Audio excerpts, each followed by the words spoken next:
interview Hannah Matthews, who is a fine line tattoo artist. And I know this is a podcast, so unless you're watching clips, you don't get to see all of her really cool tattoos.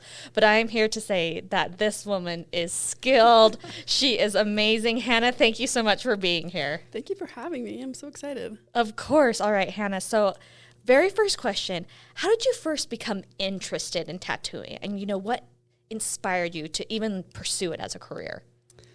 I have always just been so fascinated by tattoos. I think growing up in Utah, where it was like tattoos are a big no and a big like you can't have them or you're a bad person, I felt like I was even more like attracted to them almost like, oh, it's this bad thing, but I think it's really cool, and I feel like it's really just such an interesting art form, art medium. So yeah, I had always been really intrigued by them. I grew up in a really artsy family. So I just, found them really interesting. I have 2 kids. And so after I had my second, I kind of was just like, I need something for myself to do. Yeah, that's yours. Yeah.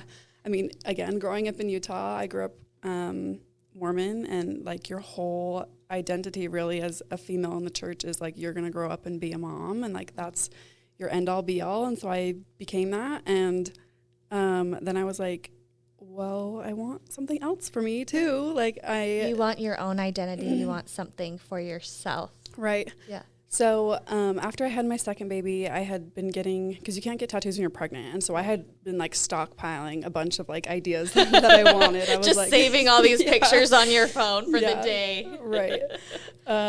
So I went and got some tattoos after I had my second, and I just started chatting to the girls that I was getting tattooed by, and I just really felt so like called to it, and just like this like burning whatever passion to be like part of the tattoo community. I just felt so strongly about it, and knew I had always wanted to do something that was like art-based, creative-based, clientele-based.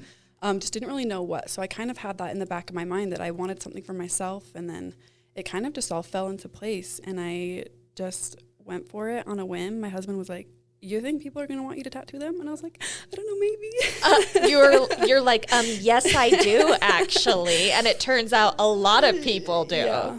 So it's been good. It was a kind of a crazy leap of just, I'm going to go for it. And I'm not someone to do something like that. And so it almost just felt so right that I just was like, all in, let's go. I'm doing this. I'm going to work my butt off and make it be my thing. So, yeah.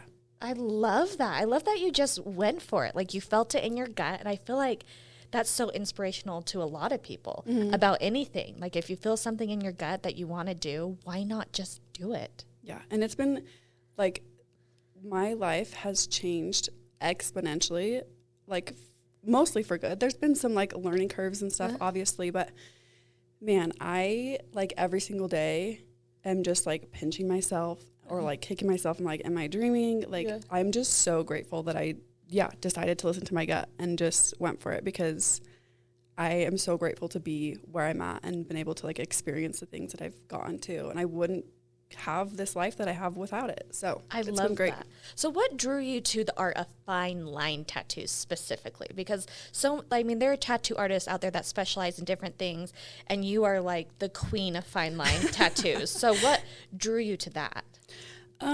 I think it's just the kind of tattoos that I want to get. So it's something that I want to offer. When I was getting my first couple of tattoos, like 8-9 years ago, fine line wasn't really a thing. And so I went in, I would see cute little like dainty minimal tattoos on Pinterest, and then you take it into like a traditional tattoo shop, and then they say, well, I can't go that small, or it's going to be 7 inches instead of like a little inch word or whatever. And you were like, well, I didn't want 7 inches cool. Yeah. of a tattoo. I just wanted this tiny centimeter. Thank you so much. So not being able to like have the fine line accessible here was kind of not frustrating, but it's like, I want these cute little dainty things. But it was really only like New York and LA that were doing like the minimal dainty, fine-lined, feminine pieces of art. And so it's just something, the kind of style that I want on my body. So I'm so glad that I get to offer that to people, especially here in Utah with like, they're getting their first tattoo. They're getting something that's really sentimental. They're getting, they're just starting small. And so that minimal fine line style is really appealing to them. So it's cool that I get to offer that to them. I love it because it's my favorite style of tattoo. Yeah. The minute you came in, I was like, I like that one and that one and that one and that one. Did you have to do any training for this, or did you do an apprenticeship? Well, how did that all work out?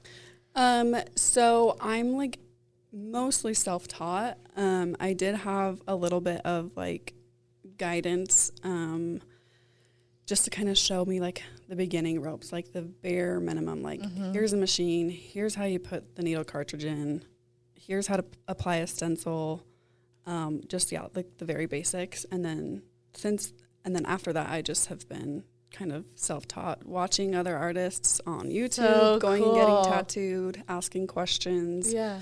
Normally you would do an apprenticeship route, and that's kind of the most, it's not the right way, but it's like the most healthy and ethical way to start tattooing. But yeah, so mostly just self-taught. Yeah. Okay. So you just had an idea. You had this dream. You went for it and taught yourself. Your story is so cool. Oh, so I imagine that you have, a lot of different clients coming to you. I imagine a lot of them know exactly what they want. I imagine some of them don't know. So what does a consultation with you kind of look like? So I don't do any like in-person consultations. I kind of just do my bookings in rounds. So every couple months I'll have like a form for my clients to fill out. They just go on and put like what they want, where they want it. And then I will draw everything up for them. I do a lot of like my own like flash designs. So I'll just draw up a certain amount of designs, post them. And if someone wants that design, they can just come in and get it. Oh, right. Yeah, I've seen that done. Okay. Yeah. So I do a mix of like flash and then customs. But yeah, mostly people are just like putting in for what they want, and they kind of go based off of stuff I'm posting on my socials, just to, I have a very specific like set style and things I'm interested in doing. And so if it's something that's not really in that style or in that kind of what I like to do, then I usually don't accept it. I'll kind of tell them like, hey, thank you so much for being interested in my work. This isn't really something that's in my style or wheelhouse, or I don't feel comfortable doing this sort of piece. So yeah, it's kind of mostly just all via email. And I think that's really great of you to be like, you know what, if you want a piece that's done really well, this really isn't my style. Yeah. I think that's absolutely awesome. Well, what would you say to someone, they're getting their first tattoo and they're nervous, uncertain? I'm sure you deal with this a lot. What do you tell these people? I think the biggest thing is just to be an advocate for yourself. Like, I remember getting my first tattoo. Again, I went to a traditional shop where I wanted something so minimal and so dainty and feminine, and it was like he had just written it in his own handwriting, and it was like the whole length of my bicep versus like 2 inches. And I was just like, yeah, sure, okay. And you said yes? Oh, yeah. Girl, it's on here. It's not a bad tattoo by any means, but it just was not what I wanted. Yeah. But it's so intimidating, and it's so scary. And just to be like, well, I'm already here. Like, I don't want to waste your time. But, like, if I could give one piece of advice to someone getting their first tattoo, is just to be your own advocate. Like, stand up for yourself. Yeah. As like from a tattoo artist perspective, when my client comes in, it's like, I don't really like this flower. Like, can we take it out? Can we? And they're like, I'm so sorry. I'm like, girl, this is going on you forever. Like, don't apologize. Like, I'm not offended. It's not the time to be a people pleaser. Right. Like, this is going on you forever. So let's get it how you want it. Let's sit and rearrange. I give plenty of time in my appointments to do that.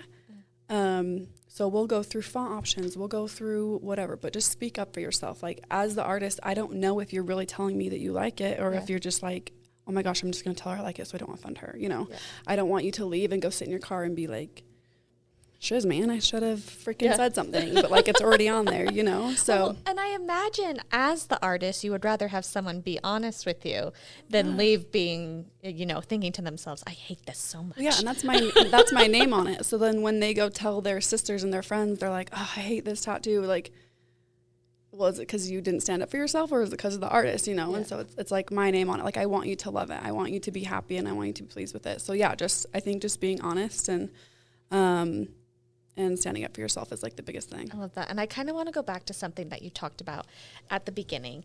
How do you navigate being a tattoo artist in Utah, where, I mean, I feel like, and you chime in here, obviously, tattoos are, you know, becoming more and more accepted. Mm-hmm. But what did it feel like when you first started tattooing in Utah? Because not a lot of people have them. Yeah. But how did you kind of like get into that field? How have you seen it change? I honestly feel like I feel so lucky to be a tattoo artist here. I know that it's very like kind of like an oxymoron, you know, like there's not a lot of,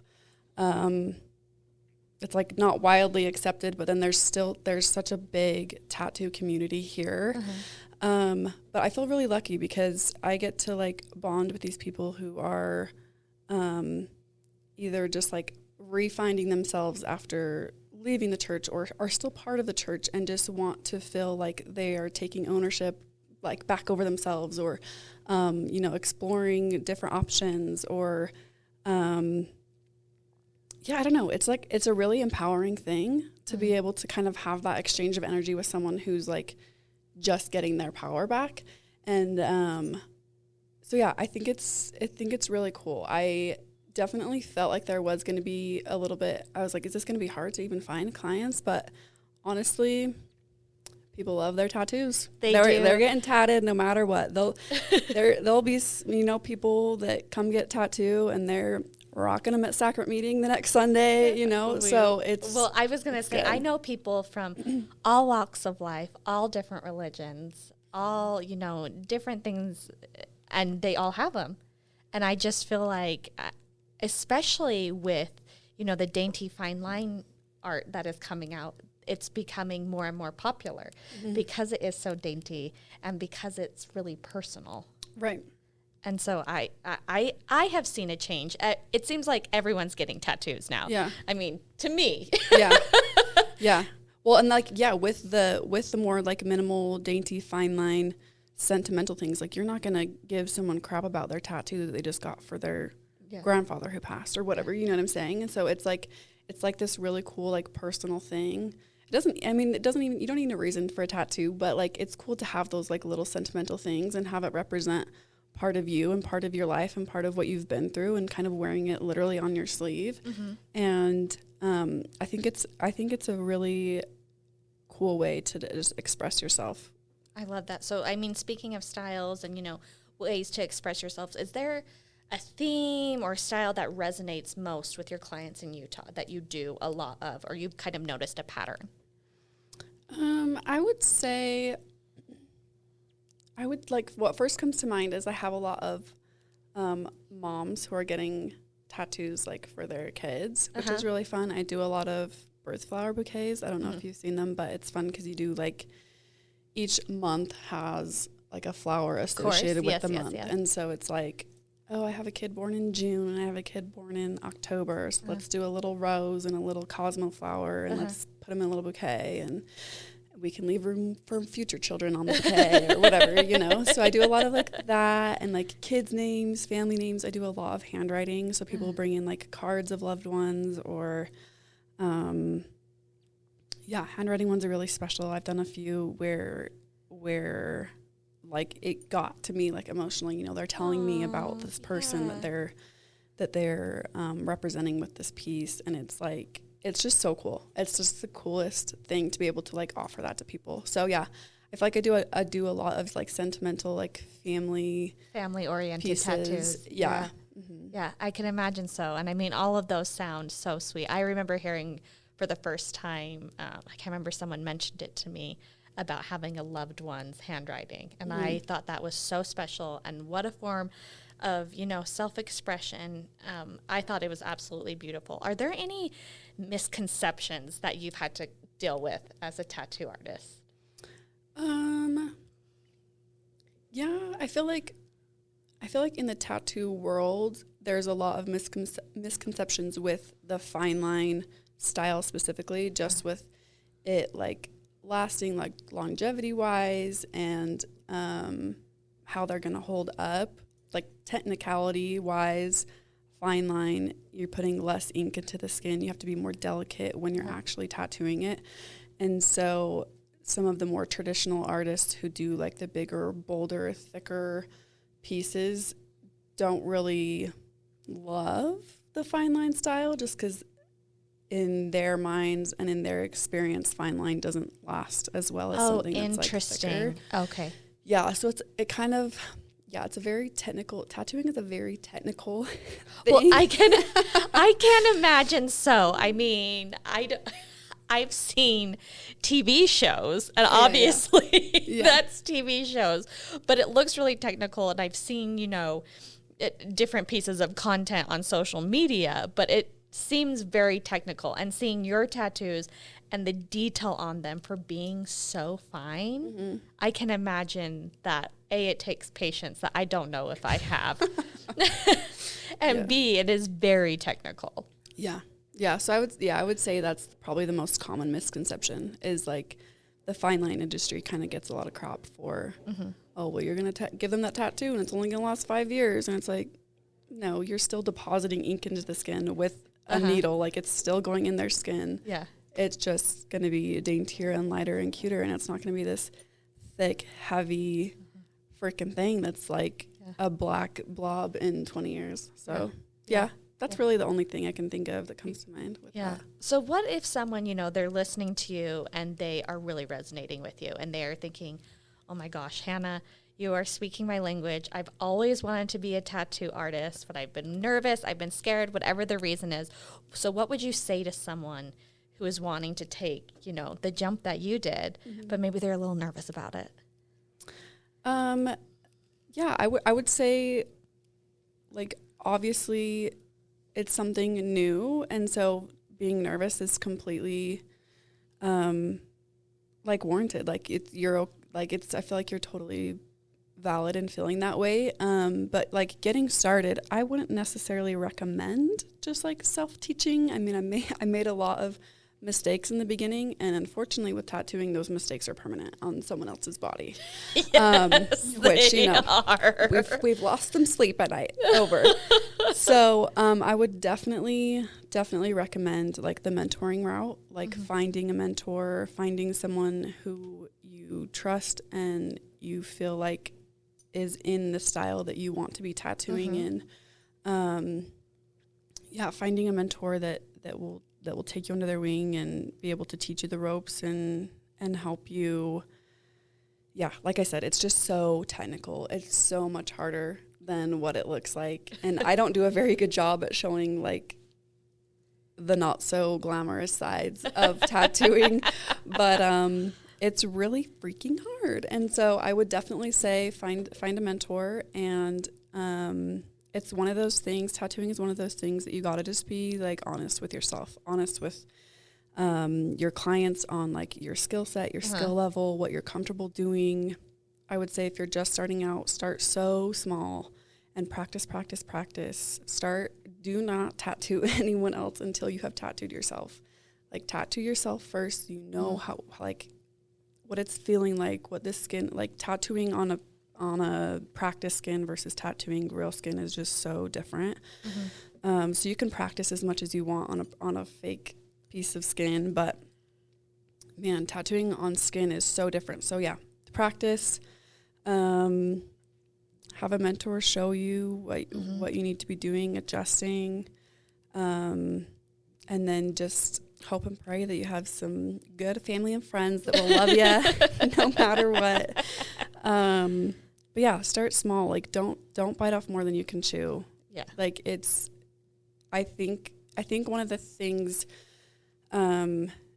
is when I first started, I don't think I took it as seriously as I needed to.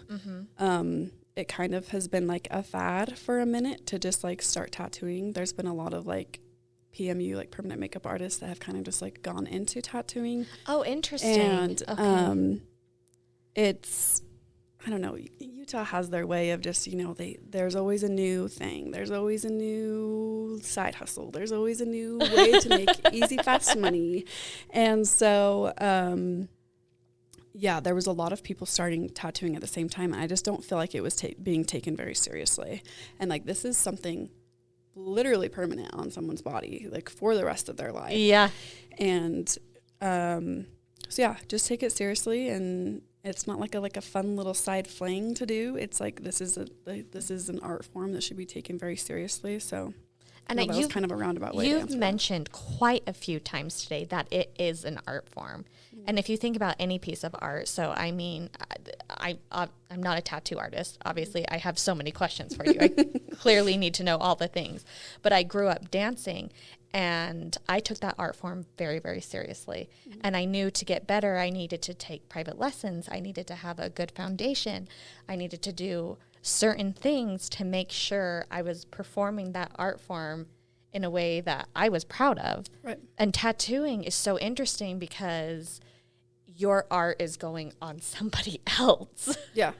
So it's you taking it seriously and making sure your client is happy. Right. With this piece of art. Mm-hmm. So I can imagine it takes a lot of practice, a lot of mentorship. Do you think there are any like skills or qualities that are essential for a tattoo artist to have in order to be successful? Yeah, I mean, beside the fact to like be an artist first, I think there's plenty of things that go into it. I mean, I wasn't ever someone to just like sit down and draw growing up, and it wasn't like when I was 5 and I was asked in kindergarten what I wanted to be when I grew up. It wasn't like I'm going to be a tattoo artist. But like, I think having some sort of art background, some sort of like yearning to create, and like and having that eye to be able to create something that's going to look good together. I feel like you can tell when something is just like not cohesive, or I don't know, I have a lot of clients that that will just like put it into my hands and be like, I just love your style. Like, you just draw whatever, you put it wherever you think looks good. Do you like that, or does it stress you out? It's kind of stressful if I don't if I don't know them. But if I've tattooed them a few times and I kind of know like the vibe that they're going for and stuff, then that's fine. But I would say, yeah, definitely some sort of. But, like, if I didn't have an eye for something and I was just going based off of what other people told me to do, then I wouldn't be able to do those kinds of things. And, like, people wouldn't be coming to me for my style if I didn't have that already, like, that mind that, you know, sees things that way. So definitely some sort of art background. I think just it's, like, mentally tough is, like, a skill set, I would say. It's so extremely hard. And then, holding on to like, okay, well, Sarah just left with this cool piece that I thought was really cool, but did she actually like it? Is she going to like hate it? Is she going to go get it removed? Like, is she, you know, so I think just being emotionally and mentally tough and having that like tenacity, and there's a lot of work that goes on behind the scenes. That's just like, I'm doing so much work at home. Like drawing up designs, emailing, social media. There's a lot more than just like actually being in the studio, like needle to skin. Yeah.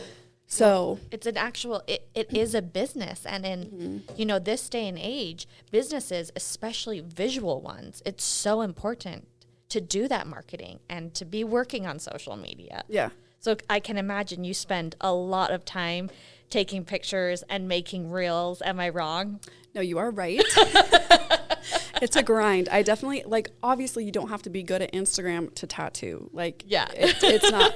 But I have found that my business has grown so much from social media. Like, I would be nowhere. I would have no clients if I wasn't like adamant and thorough with my social media. Like, oh, I'm sure it's crazy. And I probably have anywhere from like 8 to 10 clients a month that are flying in from out of state. And like, they wouldn't know I exist without, you know, Instagram or like just putting myself out there. So while you don't need a social media skill set to physically tattoo, I do think it's a very important thing. And like, well, you even mentioned before, you said specifically, some people come in with things that they've seen on Pinterest. And that is a social media platform. So that's where people are seeing some of these things. They're seeing it on, you know, Instagram, TikTok, Pinterest. And that's a big part of your job, is marketing for yourself. So I mean, from what I'm gathering from this, being a tattoo artist is not for the faint of heart. No. You gotta wear a few different hats. Yeah. Absolutely. Sure. And I feel like that's like, I mean, when it comes to owning any business, you're wearing a few different hats, but especially when it's one, like we talked about, that's so visual and so artistic. So do you think how important is artistic talent versus technical skill? Or are they both the same? How do you see that? I would say they're equally as important.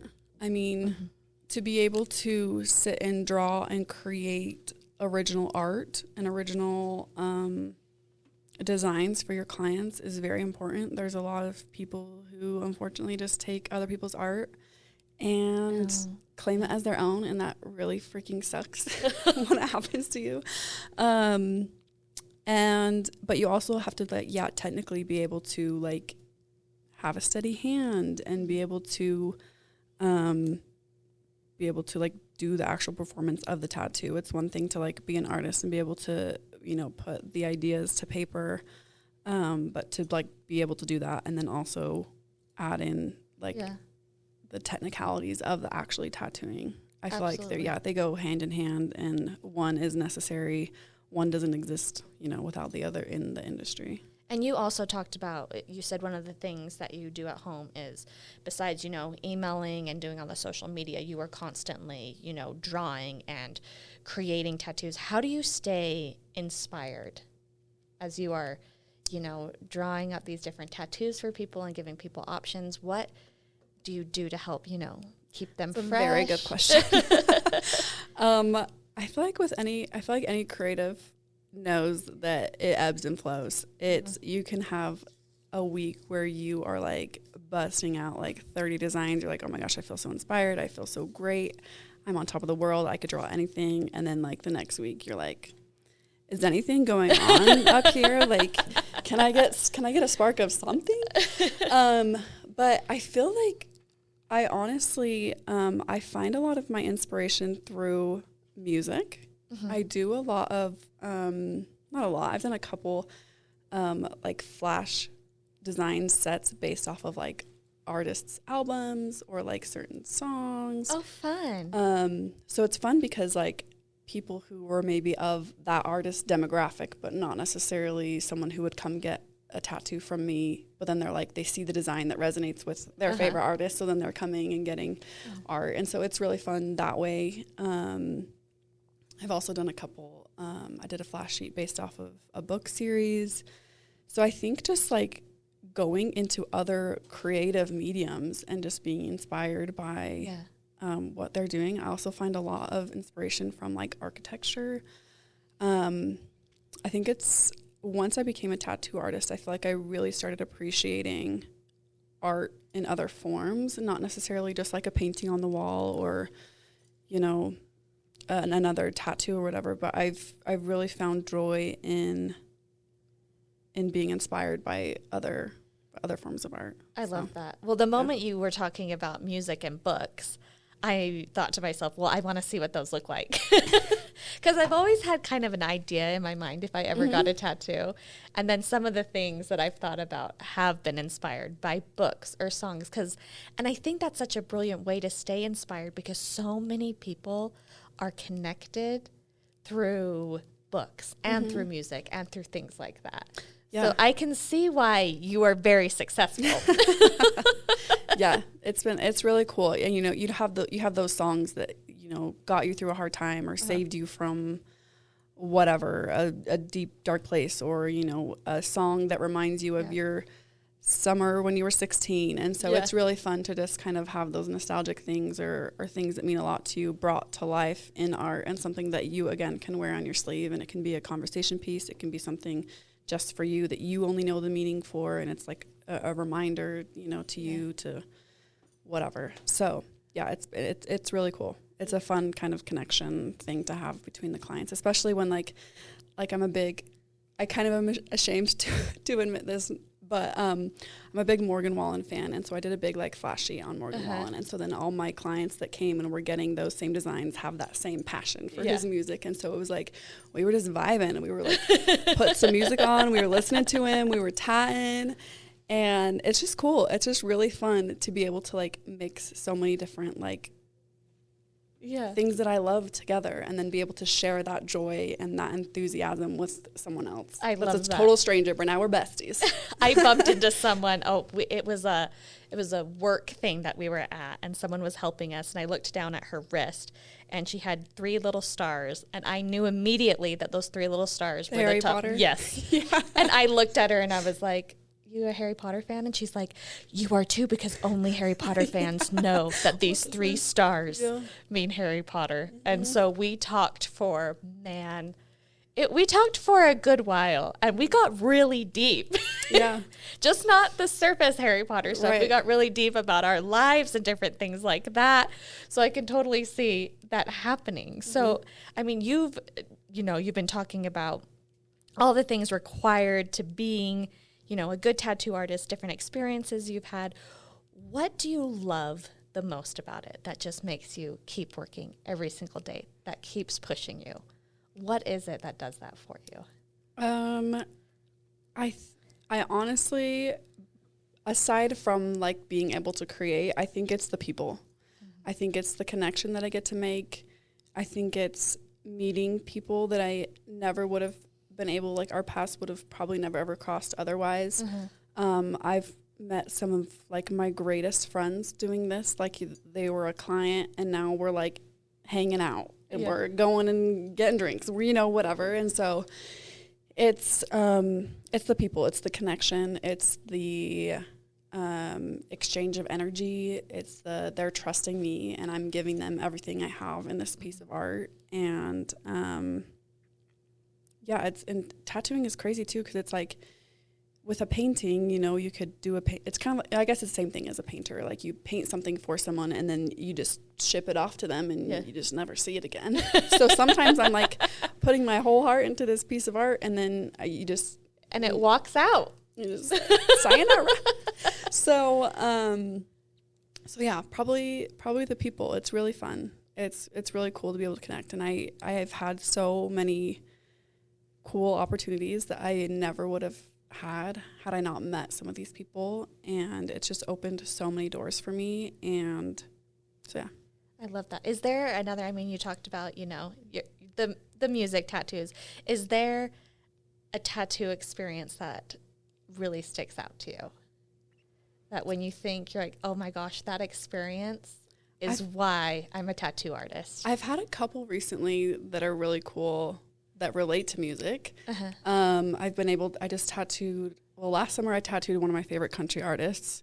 He came out to the Country Fan Fest last summer, and I was able to tattoo him. Oh, exciting. And so I thought you were saying you gave someone a tattoo of your favorite country artist, but no, you tattooed your favorite country artist. Okay. Yeah, so I got to tattoo him and his wife. And then like last month, I got to tattoo another one of my very favorite artists. I went to his concert and tattooed him backstage. And then, as one does. That's very casual. Yeah, so, and then I was just out in Nashville and got to tattoo. So Beyonce just released an album, a country album. Yes. And she featured 4 female Black country artists on one of her songs. She did a Blackbird cover, and she featured the 4 females on her song. And they reached out and were like, hey, we all want to get a Blackbird tattoo to commemorate this, like, huge freaking milestone in our career. And I was like, girl, I got you. So I went out there and tattooed little blackbirds on them for it. And then they were like at the CMT Awards, like with their Blackbird tattoos. And I was like, stop. Yeah. My mouth, my jaw like dropped. You're fancy. I mean, it's like stuff like that. Like I never would have been able to like meet these people and connect with them. Like they wouldn't just call me to just be like, hey, come hang out with me. You know? All of these country artists, all of these stars. So it's been really cool. I feel really lucky and blessed that like something so like special and personal to me has like opened all these cool doors. So amazing. And obviously like the tattooing the famous people and the people that I really look up to and have listened to for years is cool, but like even tattooing like the stranger who comes in, you know, that drove 3 hours in the middle of their workday to come get a tattoo by me, it still holds that same kind of like value for me. It's just, I just can't believe that people, like, they come in and like, are you sure you want this for me? Okay. Well, I'm sure, like, as you said, some of the really popular tattoos in Utah have a lot to do with, you know, being sentimental and family. So I'm sure that you have shared a lot of tears and stories with people you didn't think, you didn't know, and then you left and you just had this really special moment with someone that you would maybe have never otherwise met. Right. And it's kind of one of those things that, you know, when you like sit down and you like your hairstylist knows you better than a lot of other people know you, but you're only talking to her once every 6 weeks, you know? My hairstylist knows all the things about me. It's the same kind of thing, you know, people sit in my chair and they luckily they feel comfortable enough to, you know, share some of these experiences with me, and I get to like bond with them over that and like put that energy into their piece. So I feel really blessed and lucky to be a part of those things for them. So I love that. So let's look back to when you were first starting as a tattoo artist. What is something you wish you knew when you were first starting? I don't know. I would say that I wish I knew how hard it was going to be, but I feel like if I knew how hard it was going to be, I probably would have been too scared. Like, you know, I probably would have shied away a little bit. But yeah, maybe just to know, I don't know. Yeah, maybe just to know how hard it was going to be. Yeah. Like I never could have imagined. There's so many parts that go into it. And I, unfortunately, am someone who is like all the way in. I'm going to do everything like how I want it done, no matter how many hours, how much sleep I'm going to lose. Well, that can be a good thing too. Yeah, but like a little too good. Like I'm like to a fault almost. A go-getter attitude. So yeah, I don't know. That's a good question. Well, I mean, that can be fair. I mean, when you started, it's a relief that you knew everything you did, or else maybe you wouldn't have started it. But that's not to deter anyone who is wanting to do this. Right. Just know that it's gonna be a grind, and it's if you want to have like that success. Like I feel like now I'm 3 years in, so I feel like I can I'm on more of like a cruise control mode. But the first year, man, I was grinding it out. It was rough, but I'm finally getting to like reap the rewards of my planting. Yeah. So it's been good. Well, I love that through this entire interview, you have been so honest and so open about how hard it is, because sometimes when we talk about going after our dreams and going after things we want, we focus so hard on the success of it that we don't talk about the hard work. But Hannah is here to say that it does take hard work, but it is worth it. So worth it. I was just telling, my dad's an illustrator. He illustrates like children's books and stuff. And I was just talking to him yesterday at family dinner, how I like over the weekend, it's fun to like have a reset, but by my first day of the week to go back to work, I'm so ready to get after it. It's so exciting and fulfilling to me. And yeah, the hard work, it's worth it. It's hard, but it's so worth it. It's that quote. What is that quote that they say? Love what you do and you never work a day in your life. Yeah. But I mean, you still have to work really hard. Still freaking hard. Yeah. Still work. Love that. Well, Hannah, it has been amazing interviewing you today, but there's something we do on our Fresh Off the Set podcast. Okay. To wrap it up, we do something called the Fresh Five, where I ask you 5 totally random questions that, it won't, we're done with the tattooing questions. Okay. Now we're just asking Hannah questions to get to know you a little bit as we wrap this up. They're easy, so don't worry. All right. So let's do the first one. What is your favorite way to spend the weekend? Oh, well, as of late, reading. I have got sucked into the ACOTAR series. Oh, okay. Freak. All right. I was wondering if those were going to be the tattoos you were talking about. I did Fourth Wing already. I did Fourth Wing tattoos. I just finished the second Fourth Wing. Okay. Have you read Throne of Glass? No. Okay, I need you to read Throne of Glass. Wait, did you read ACOTAR? Yeah, I read all of them. Oh, okay. Yeah. I am obsessed. I literally just finished the second one driving down to my parents' house last night. I was like in the car. Like, well, the second one's the best one. Yeah, my husband's like, are you okay? I'm like, fine. I have a Valeris sweatshirt that I wear constantly. For those who have not read ACOTAR, like, what is she talking about? I do a lot of, I haven't got to that part in the series yet, but I do a lot of like the mountains with three stars. Tattoos. Okay, so all of our Sarah J. Maas people out there are seeing I have some ideas. I've been starting to write down ideas for flash designs for this series just as I go. But so currently reading. We're going to have to, keep in touch when you're done, and then you're going to have to read Throne of Glass because I didn't think I would find a love like ACOTAR, but then I read Throne of Glass. That's what I've heard. So I'm going to move on to the next question before we have another podcast based off of ACOTAR. So are you a morning person or a night owl? I would say night. Yeah. Because I have 2 kids, so as soon as they go to bed is like my time to like do what I need to do. Yeah. I so a night owl by default. Yeah. I have a hard time getting up. So if you had to eat one type of cuisine the rest of your life, what would it be? Sushi. Oh, you answered that one real fast. Yeah. Yeah, it girl, was like can you were put down some rolls. I'm here for that. I always don't order enough, or I always order too much. Oh yeah. I have not found the perfect sweet spot. Yeah. We'll get there eventually. All right. If you could get on a plane tomorrow and you had, all the money in the world, where would you go? Oh boy. I would say probably like Europe, like coastal, like Italy, somewhere. Ooh, fancy. Yeah. Love that. Lake Como is number 1 on my bucket list right now. Yeah. So Or like Ireland. I think Ireland is like one up there. Somewhere Europe. Beautiful, beautiful. Okay. And then do you have any pets? No, 2 kids is plenty. So if you don't have any pets, would you choose, and someone's going to take care of it. I know you have kids, so let's act like someone's helping you take care of their pets. Yeah, yes. Yeah. Dogs or cat? Dogs. I'm not a cat person. There you go. Sorry. Our associate producer is sitting over here like, fine. See, I have 2 dogs, but I'm allergic to cats. So. See, that's what my mom and sister are allergic to cats. So we were like, I was never around them growing up, like ever. I'm sure if I had like a little kitten, I would love it dearly. Yeah.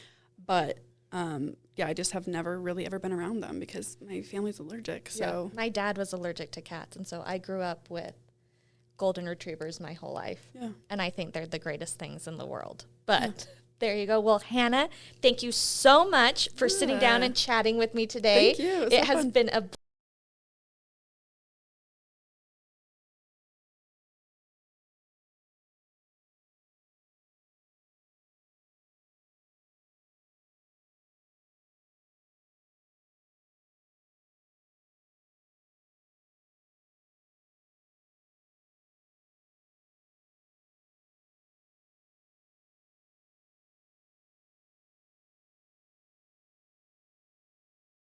Follow us on social media. We will see you next week.